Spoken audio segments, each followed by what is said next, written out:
like a 1980s callback with just blood, guts, nudity, insanity, gratuitous everything, over the top characters. And the script was rewritten. He's like, no, put it back to the other way it was. So they made it back to more trashy. And I kind of love that. But this is a good movie. I mean, this has a 78% tomato meter score. It's a rare remake. I have to write a lot about remakes. And this is one of the rare remakes that's really good. This is a good movie. Jay, would you say? It's a great movie. Yeah. This was the second time I'd seen it, and I don't know why it's taken me so long. But I think you suggested this one to be part of the Soggy Saga, and I was absolutely okay with that. 90 minutes, this movie is. Yeah, and I could have done with another half hour. I'd have been fine just watching. Yeah, have you seen the sequel? Have you seen 3 Double D? That's bad. It's one of the worst films I've ever seen. The only good thing about that film is the title. Yeah. And if they had taken some of the minuscule good things in the second film and put them in the first film, pad out a little bit, you're looking at maybe a perfect film. Ooh. But just a few little tweaks here and there. I think David Hasselhoff is fun and like sending up his character in the second one. But beyond that point, let's not talk about it anymore. Actually, no. When they bring back Ving Rhames, because Ving Rhames dies in Piranha 3D, he's dead. But he they bring and him Paul back. Scheer. Yeah, well, Paul Scheer is a mystery. He falls off the boat and disappears. Yep. He made it out alive, which I love. He somehow made it out alive. I think originally he was supposed to get his nose eaten because he had that sunblock on his nose. Anyway, so they bring back when they bring back Rhames for the second one, he's got the robot legs. He's got metal legs. Yeah, and that's pretty badass because of how he sacrificed himself in this one. So have that as like and I thought it was an end credits thing in the first one. I waited all to see the credits, just see a skull float past rather than Ving Rhames walk past on Terminator feet. I was disappointed. Just 1 year later, and then he's on those legs. Yeah. Oh, that'd be great. So my top 5 kills, I'm gonna run them by you. And this is spoilers, or I'm gonna wreck the movie and be the first kill. I'm not gonna say it's the best, but I just love that it happened because it's to me, it felt like a Deep Blue Sea callback, even though there were surprise deaths before that. But it's Adam Scott's death at the end. Oh yeah. Yes. Where are the parents? Yeah. Where are they? And he's dead. After he just did all this great stuff, he's Adam Action Star Scott, and he just gets wiped out. Just a fun, quick, cheeky, tongue-in-cheek, and you get to leave the theater with a smile on your face. It's just dumb. And not dumb, it's smart, it's fun. So that's Do you think that any of the other characters were killed in a similar fashion that are left on that boat? Because none of them appear in the sequel. That's a good point. The boat was on, though, right? I think the engine was on, but it wasn't moving. Elizabeth Shue would not die. She's Action Hero Shue. She's Elizabeth Action Hero Shue in this film. She's Elizabeth Immortal Shue. Yeah, Elizabeth Immortal Shue. She's a badass in this movie. I liked her a lot in this film. So no, she lives. Great. Her kid gets killed. Does Kelly survive? No, they both get eaten by two. The giant piranha. Yeah, giant piranha. It bites off half the boat. It bites off the front half when they're on it. Then Elizabeth rides the back half to safety. Okay, yeah, I can see that with the 2 young kids. Yeah. How amazing would that be? It's basically The Incredibles. What happens there? Yeah. Oh yeah, and Dash runs it. Yeah. Those kids were good actors in this movie. Yeah, they were pretty good. All right, so my 4th favorite kill is during the massacre scene, the spring break massacre, when a lady gets spun in a circle like a tornado by the piranhas form like a tornado, and they spin her around and just de-meat her in 20 seconds. And not even that, 10 seconds. But I just love the visual of a piranha tornado. It's like a cartoon. It's like a Tasmanian devil kind of thing. It's just what's great about this, about piranha. It's cartoonish. It's fun. Their mouths make steel noises when they shut. Like, it's just, so they spin her around in a tornado and they deflesh her in no time. And that's brilliant. Yep. Number 3 is when Eli Roth, the wet t-shirt captain, gets decapitated. But he's just calling this lady a terrible name. He gets his head just completely lopped off his body by another boat. And this blood just splatters all over a lady. The woman that he's calling a terrible name is trying to save his life. You need to specify that. This is a guy who is such an arse. The first time you see him on screen, he is the cannon operator of a wet t-shirt competition. And as soon as you see him, you think, I cannot wait to see this guy die. Doesn't matter that he's played by Eli Roth. Whatever you feel about Eli Roth, you're still looking forward to this guy just coming to a real grisly end. And it's great that he's not even killed by the piranha. He's trying to get free, but he's decapitated by a boat. Oh, it made me so happy. And he loved being in this movie. He was like, I just get to be an idiot. And he's like, I'm going to brag to quit. He's like, I thought being in Inglourious Basterds was the greatest role ever. He's like, I think this is now. Because Alejandra asked him to be in this. Yeah, but his head just... So I didn't expect that. I thought, Piranha would get him, not a massive decapitation. By a boat. Who gets decapitated by a boat? Yeah. Who throws a shoe? All right, so my number 4 is just Jerry O'Connell's elongated death. And so now it's like a 3... my penis. Yeah. My penis. What t-shirt contest? Now, so his legs get eaten off, and they do just a very simple gag on the boat where he's standing in it, then they flop some legs out. Yeah. Then this piranha comes by, and it barfs out his penis in front of the 3D screen, and then it gets barfed out twice. We see it floating, then two piranha fight over it. One of them eats it, and then barfs it out with another chunk taken out of it. And it's just... And it leaves it in front of the screen. It's just... But I love when he dies, when they drag him away, but before he dies, he goes, wet t-shirt contest. It's just, you could tell he loved every second of being that guy. I mean, he owned it, but he was also kind of threatening in this. When, Landbait? No, what's his name? Land Shark? No, it's like sand dog, Sand Squirt? Something like that. Sand Rat, that's the one. AKA Jake.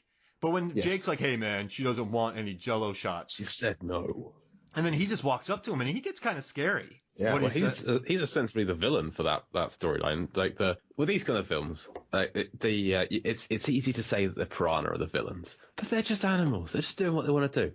It's human villains. That's what makes these films great. Is having human villains. You got John Voight in Anaconda. You've got kind of no one in Deep Blue Sea. You've got I can't remember her name. The woman. Yeah, the scientist.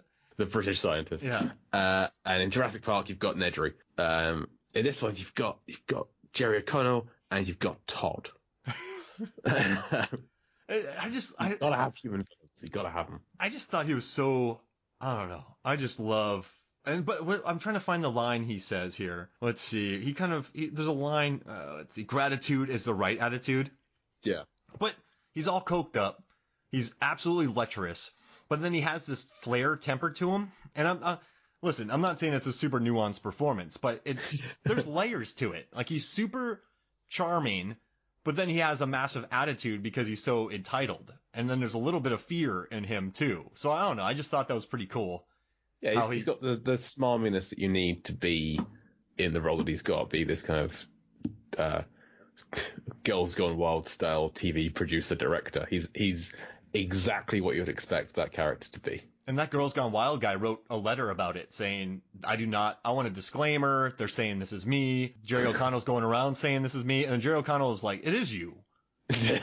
Whether it's him or not, that's exactly what you'd expect him to be. Wild, wild girls. Oh, brother. Yeah. Now, my number 1 is, I just think, beautifully epic. So this guy takes this boat and he starts driving through the Piranha Massacre, Spring Break Piranha Massacre. This is Todd. Todd. Oh, yeah, Todd. And Todd... Kelly's kind of boyfriend. Oh, yeah, I have his name. Yeah, you're right. Todd. So Todd is just plowing through people on this little boat. And he is just, just wiping people out. And somehow this girl... He's just plowing through. He's harvesting crops. But those crops are people trying to escape piranha. And this woman's hair gets stuck into the propeller. And the boat stops. So he's trying to start the boat while this woman's hair is stuck in the propeller. He eventually starts the boat. The propeller goes off. And her hair and all her face skin. Yeah. He scalps her with the boat propeller. Like he full face scalps her, if that's a thing. You know what I mean? Like all face skin comes off. The same thing happens to that giant animal in Solo when they're in the maelstrom. There's that giant, huge, great tentacle beast that is getting sucked into a black hole, and that skin all gets ripped off its face as well. Oh, I feel bad for that thing. Yeah. What's it called? It was just hanging out. Yeah, it's just living its life. I hate when giant nice monsters get killed. Like think about the queen alien in Alien. It's just laying there laying its eggs. It's doing its job. And then it meets up with Ripley and Ripley's like, "Hey, I'm going to light these on fire." And the queen's like, "Hey, Xenomorphs, get out of here." Oh, wait, stop. Don't do that. What? Yeah, I was like, don't light all the eggs. Don't stop. That's my babies. Yeah, and then Ripley's just like, "Screw it." And then the alien's like, "Yo." And then later on, Ripley calls this alien a bitch. And it's like, I mean, you kind of did it yourself. Yeah. Well, the same thing happens here to Carlos from Desperate Housewives. He goes down, he tries to touch an egg, and a piranha stops him from touching the egg, and then he gets eaten alive. I love underwater caverns in movies. Yeah? Yeah. Just like, so 47 Meters Down, which I hope to cover with you, the sequel is, I think it's called Uncaged, maybe? 47 Meters Down. But it's in an ancient, not ancient, but it's in a Mayan temple that was flooded and blocked off. And there are these gigantic 20-foot sharks that don't have eyesight, and they're all scarred up and kind of albino looking. It's pretty great. Yeah, and they're in an underwater cave. Nice. That sounds cool. I look forward to doing a double bill of what will end up being 94 meters down in total. Oh, I'm gonna entitle that too. So in your rankings of the deaths, you missed one of my favorites, which I mean I love Ving Rhames' sacrifice. He doesn't actually die because he's in the sequel, but you kind of think he has. Just going in there with an outboard motor and just mowing through the piranha so that everyone else can get to safety. That's fantastic. But the death that I particularly enjoy is the wrong word. Riley Steele, Crystal, the other wild girl that's not Kelly Brook, her death. It's kind of basic in that she's just in the water and gets eaten by piranha. But the end of with Jerry O'Connell pushing her away so that she gets eaten rather than him. But she still gets eaten anyway. But the end of her death, when the piranha bursts its way out of her face. You talk about gnarly kills in this film. That is right up there. The logistics of it are just beautiful. Yeah. Like, did that go like through somewhere lower down and then work its way up her throat and out, or did it gnaw through the back of her skull? Either way, bad news for her. We need that deleted scene. I love the effects in this movie. You know, Greg Nicotero, K&B, all those guys. I'm sorry, Howard Berger. Yeah, Greg Nicotero. I'm forgetting. Oh, Kurtzman, Robert Kurtzman. They brought their crew to do all this. And in the behind the scenes documentary, it's really cool how they just showcase all this gore. Like you could tell they're having the time of their lives just destroying people in this movie. And also, one thing that makes me really happy, and sorry to jump you off there. There's a scene where, so it was like 120 degrees when they were out there shooting. I mean, just absolutely gnarly. And where they were at, it bordered on several states and, like a reservation, a Native American reservation. And so there were laws on different parts of the lake. They couldn't anchor their boats at certain spots because they'd mess up the bottom of it. They couldn't attach it to land.